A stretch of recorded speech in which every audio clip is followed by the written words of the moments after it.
I'm Evelyn Sabbag. I'm a U.S. Coast Guard certified captain. I'm a published author.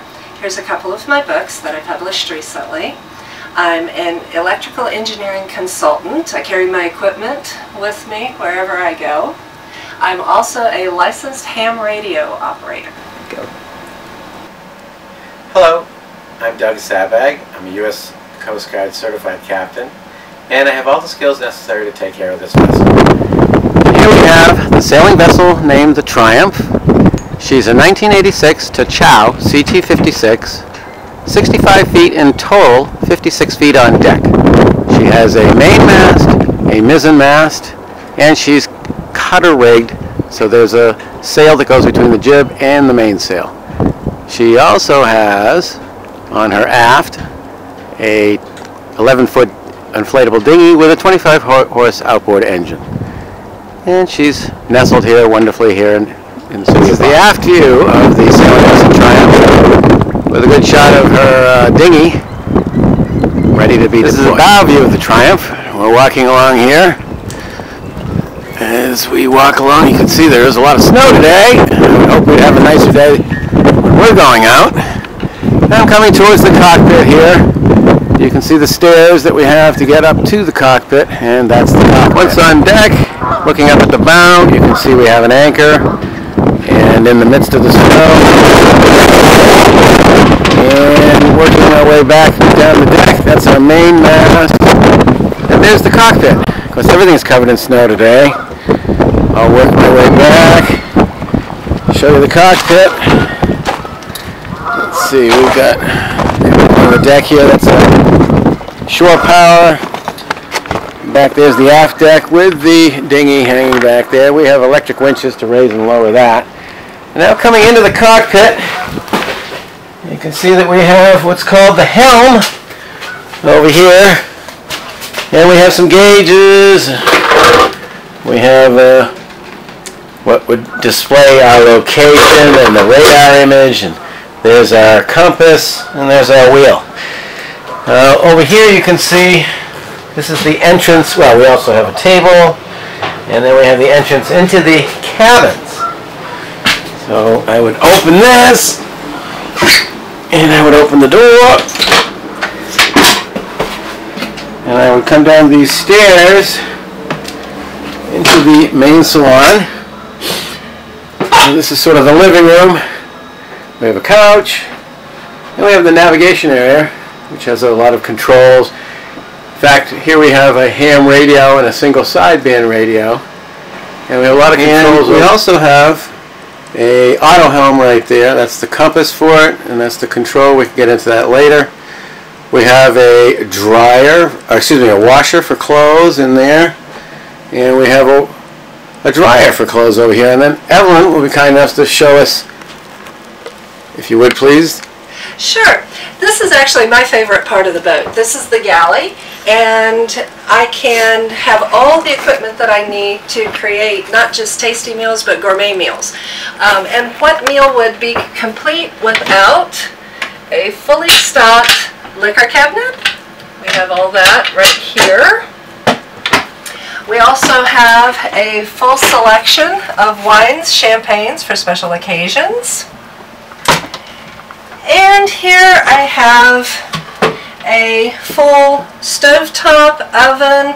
I have a full contingent of spices. This is just a sample of what I have. These are magnetized so that when we're out sailing they don't go sliding everywhere. And I also have a microwave. I have a lot of storage. I keep pots and pans, bowls, and I have quite a few small appliances that I have in here, a pressure cooker, a grain mill, many other appliances that we need, blenders, food processors. And over here we have the refrigerator and a freezer. Right underneath my husband is an ice maker as well. And so we can always have everything, not just for ourselves, but for any guests that come aboard. The beauty of having a boat this size is it also allows us to have a separate dining area. This folds out, this comes up, and we can accommodate quite a few people to enjoy the meals that I create in the galley. In addition to the refrigerator freezer, I have an extensive array of storage. These are just some of the many provisions that we have. And as you can see, most of them are dried. I have rice, beans, all the normal contingents. I also have, I mentioned the grain mill earlier. I keep several bags of wheat on board so that I can actually grind fresh flour for bread and any kind of pies or cakes. A drawback to being on a boat and at sea for long periods of time is that, as you can see, we had a lot of dried foods. And what people miss are the fresh aspects. What I have is quite an amount of seeds and the ability to make sprouts, fresh herbs, and that keeps everything light and fresh and keeps it from being. Then we have, going from the dinette, we can walk through this area and we go into the master bedroom or the captain's quarters. The aft cabin, whatever you want to call it, has a queen-size bed. We have a couch on one side and a couch on the other. There's also what's called a head or a bathroom over here with a full stand-up shower. Let's turn on some lights.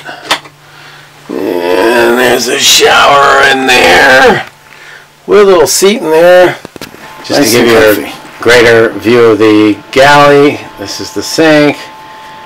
This is that whole area we've talked about before. Going from the main salon into the midship cabin, walk through here. This is, by the way, is the main mast. And then we have a bed that actually I can pull this out and it makes it wider. We have a couch over here, and we have clothes and books and things like that. Going further forward, we have another bathroom or a head, and through here there's a door, and you open it, and there's another shower, full shower with another seat in there, and the toilet is here. There's a lot of fine artwork throughout. And one more cabin. If I open this, we have my storage area. I have a lot of tools and things like that.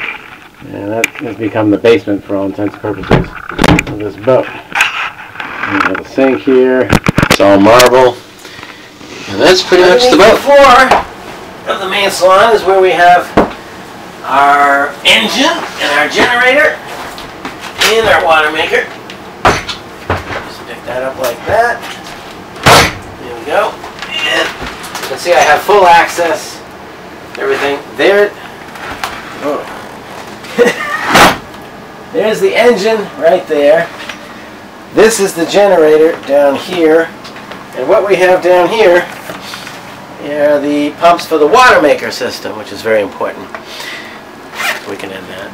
Okay. In order to have a supply of water on hand, we have two 150-gallon water tanks, but what gives us this water is this device right here. I turn the power on, I set the pressure correctly, and water is being filtered through a reverse osmosis system.